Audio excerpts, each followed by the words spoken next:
এই কন্টেন্টটি শুধুমাত্র শিক্ষামূলক উদ্দেশ্যে তৈরি। আমি কোনো সেবি নিবন্ধিত বিনিয়োগ উপদেষ্টা নই। এখানে শেয়ার করা তথ্য শুধুমাত্র ব্যক্তিগত মতামত এবং শিক্ষামূলক বিশ্লেষণ। এটি কোনো ধরনের বিনিয়োগ পরামর্শ নয়। স্টক মার্কেটে বিনিয়োগ ঝুঁকিপূর্ণ, তাই বিনিয়োগের আগে নিজের গবেষণা করুন এবং প্রয়োজনে একজন যোগ্য আর্থিক উপদেষ্টার সাথে পরামর্শ করুন। নমস্কার বন্ধুরা, মার্কেট প্লেস বাংলায় আপনাকে আবারও একবার স্বাগত জানাই। আপনার ফাইন্যান্সিয়াল ফ্রিডমের লক্ষ্যে আমি রয়েছি আপনাদের সঙ্গে প্রণব। অনেকে প্রশ্ন করেন, পুরো মার্কেটটা এখন প্রায় ওভারসোল্ড পজিশনে রয়েছে, তাহলে এখনই কি ইনভেস্টমেন্ট করার সময়? তাদের জন্য আজকের এই ভিডিওটা।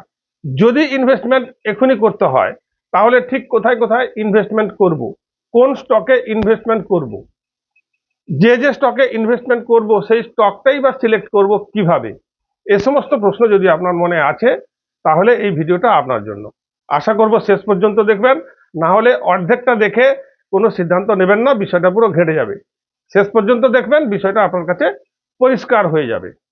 আর ভিডিও শুরুর আগে আর একটা কথা আপনাদের অনুরোধ করব, যদি ভিডিওটা আপনাদের ভালো লাগে একটু লাইক করবেন, শেয়ার করবেন আপনার বন্ধু বান্ধবের সঙ্গে, আর যারা নতুন এসছেন তারা একটু সাবস্ক্রাইব করে রাখবেন।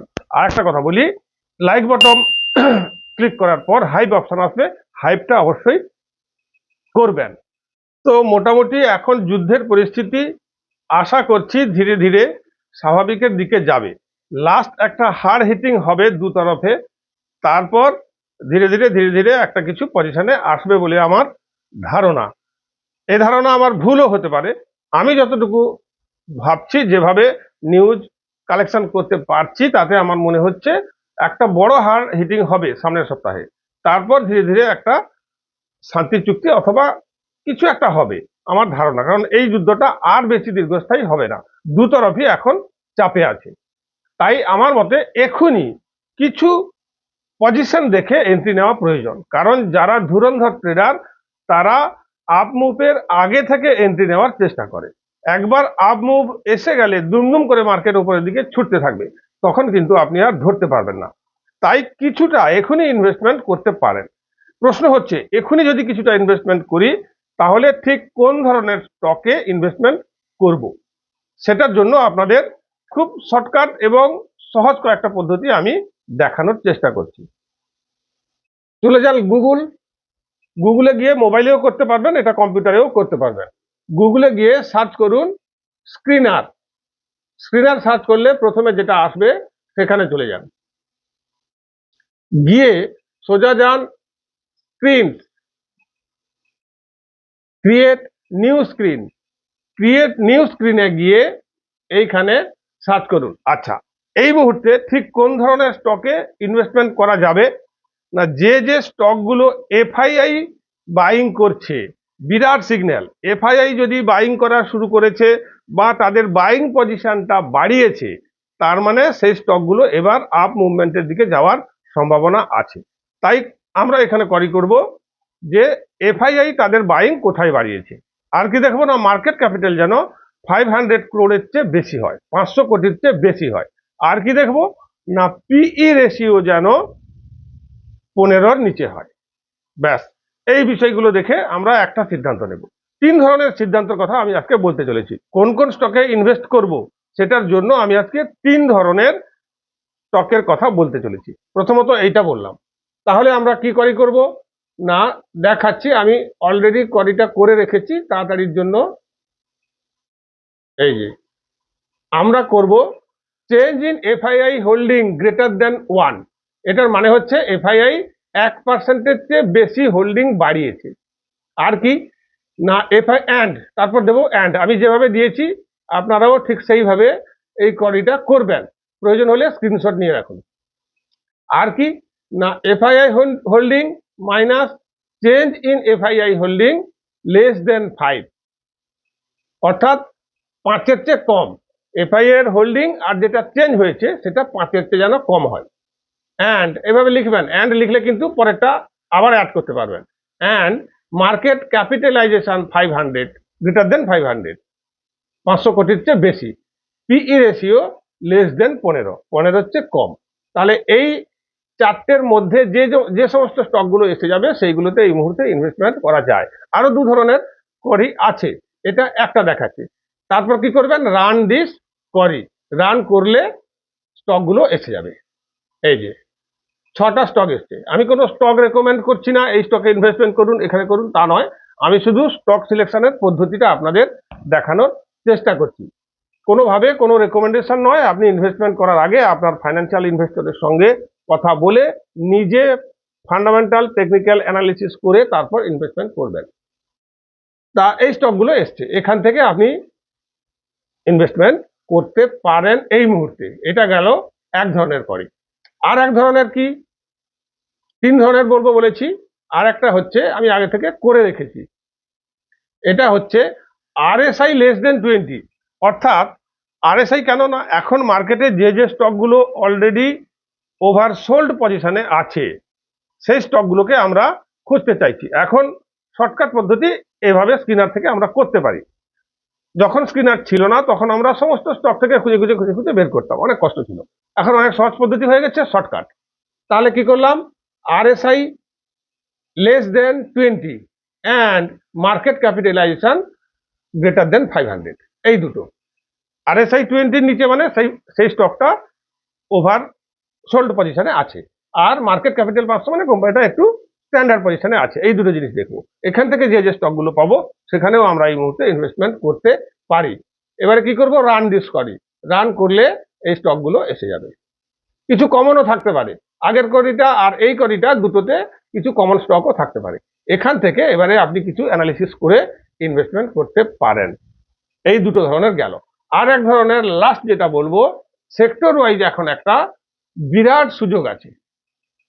কোন কোন সেক্টরে এই মুহূর্তে ইনভেস্টমেন্ট করা যাবে সেটা হচ্ছে রিনিউয়েবল এনার্জি আর ফার্মাসিউটিক্যাল, অর্থাৎ ওষুধপত্র যে সমস্ত কোম্পানিগুলো তৈরি করছে এবং রপ্তানি করে। তাহলে ফার্মাসিউটিক্যালস অ্যান্ড বায়োটেকনোলজি একসঙ্গে পাওয়া যায়। ফার্মাসিউটিক্যালস অ্যান্ড বায়োটেকনোলজি আর হচ্ছে রিনিউয়েবল এনার্জি, এই দুটো সেক্টর থেকেও আমরা ইনভেস্টমেন্ট করতে পারবো। কিন্তু এই দুটো সেক্টরে ইনভেস্টমেন্ট করতে গেলে সেক্ষেত্রেও আমাদেরকে দেখতে হবে অনেক কিছু, কারণ এই দুটো সেক্টরের অনেকগুলো স্টক আছে।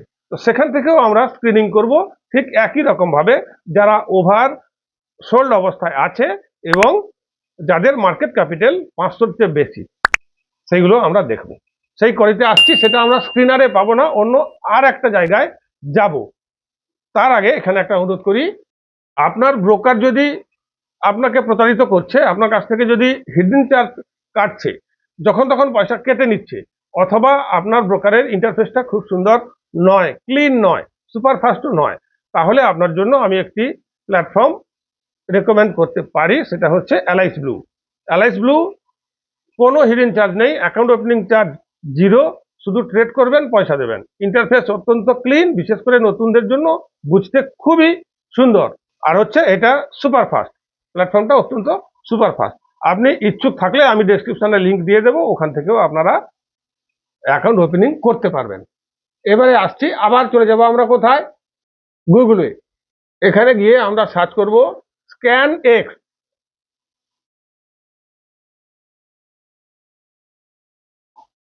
স্ক্যান এক্স এটা সার্চ করব। স্ক্যান এক্স সার্চ করলে প্রথমেই আসবে এইটা, scanx.trade, এটা আসবে। এখানে আমরা ঢুকবো। ঢোকার পর আমরা কি করব না, স্ক্রিনার্সে যাব, ক্রিয়েটে গেলাম। আচ্ছা, এবারে এখান থেকে আমরা ক্রিয়েট করব। এখানে দেখুন এনএসি আছে, এনএসি থাকবে। ইন্ডেক্সে যাব, ইন্ডেক্সে আমরা এখানে সিলেক্ট করব অল মার্কেট। এই যে Nifty total market, Nifty total market select করলাম। তারপর আসছি ইন্ডাস্ট্রি, আমরা নির্দিষ্ট কিছু ইন্ডাস্ট্রির কথা বলছিলাম, তাই আমরা এখানে আসবো দুটো ইন্ডাস্ট্রি, এক হচ্ছে এনার্জি, পাওয়ার আর হেলথ কেয়ার নয়, ফার্মাসিউটিক্যালস অ্যান্ড বায়োটেকনোলজি। এই যে পাওয়ার সিলেক্ট করেছি, পাওয়ার। সেক্টরে যাব, এখানে আমরা সিলেক্ট করব, হ্যাঁ এখানে আমরা সিলেক্ট করব পাওয়ার জেনারেশন এইটা, আর পাওয়ার ট্রান্সমিশন। পাওয়ার ট্রেডিং এবং পাওয়ার ডিস্ট্রিবিউশন এই দুটো আমরা নেব না, পাওয়ার জেনারেশন, পাওয়ার ট্রান্সমিশন সিলেক্ট করলাম। চলে যাব তারপর মার্কেট ক্যাপ, মার্কেট ক্যাপে গিয়ে এইটাকে আমরা 500-র কাছে তুলে দেব, হ্যাঁ সরি 5000-এ তুলে দেব। ব্যাস, আর কিছু করব না। এবারে এইটাকে আমরা ওকে করে দিলেই হয়ে যাবে, এসে গেছে। এখানে যে স্টকগুলো এসছে এই স্টকগুলো থেকে আপনি রিসার্চ করে ইনভেস্টমেন্ট করতে পারবেন। একটা বিষয় এখানে বলে রাখি, এই স্টকগুলো থেকে, এটা গ্রিন এনার্জির ক্ষেত্রে দেখেছি, হেলথ কেয়ারটা এভাবে আপনারা করি করবেন, শুধু এই এই সেকশনে চেঞ্জ হবে, আর কোনো চেঞ্জ হবে না। এইখান থেকে একটা জিনিস ধরুন, আমি একটা স্টক সিলেক্ট করছি, যে কোনো সাপোজ এসিএমই সোলার হোল্ডিং, এইটার ক্ষেত্রে একটা বিষয় ক্লিক করলাম।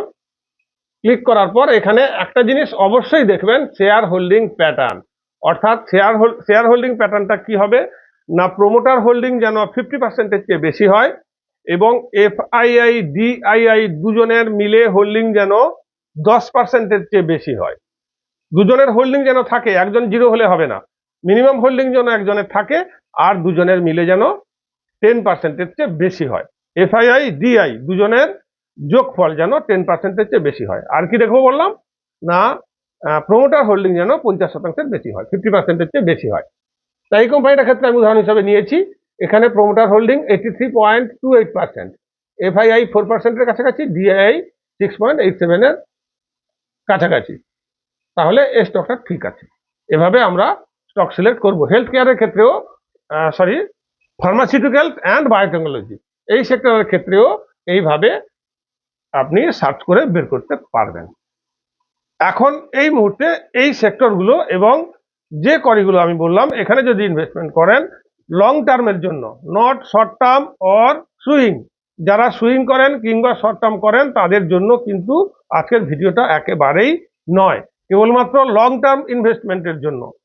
কারণ যারা সুইং ট্রেডিং করছেন তারা কিন্তু সেল সাইডেও এন্ট্রি নিতে পারেন, কেবলমাত্র বাই সাইড নয়। যখন যেমন অপরচুনিটি আসে, সেল অপরচুনিটি এলে সেল করবেন, বাই অপরচুনিটি এলে বাই করবেন, কিন্তু এটা শুধুমাত্র বাই এবং লং টার্মের জন্য বলেছি। তবে তার আগে আপনারা নিজের রিসার্চ অ্যানালিসিস করবেন। আর একটা কথা বলবো, স্টপ লস ব্যবহার করবেন নিজের মতো, টেকনিক্যাল অ্যানালিসিস করে, সবটা একটা ভিডিওতে বলা সম্ভব নয়। আপনারা নিজের মতো করে টেকনিক্যাল অ্যানালিসিস করে স্টপ লস অবশ্যই ব্যবহার করবেন, অথবা নিচে গেলে, খুব বেশি নিচে চলে গেলে অ্যাভারেজও করতে পারেন। আজকের ভিডিওটা এখানেই শেষ করছি। আশা করছি আপনাদের প্রশ্নের উত্তর আমি দিতে পারলাম। ভালো লাগলে আবার বলবো, like, share, comment, subscribe, hype অবশ্যই করবেন। নমস্কার।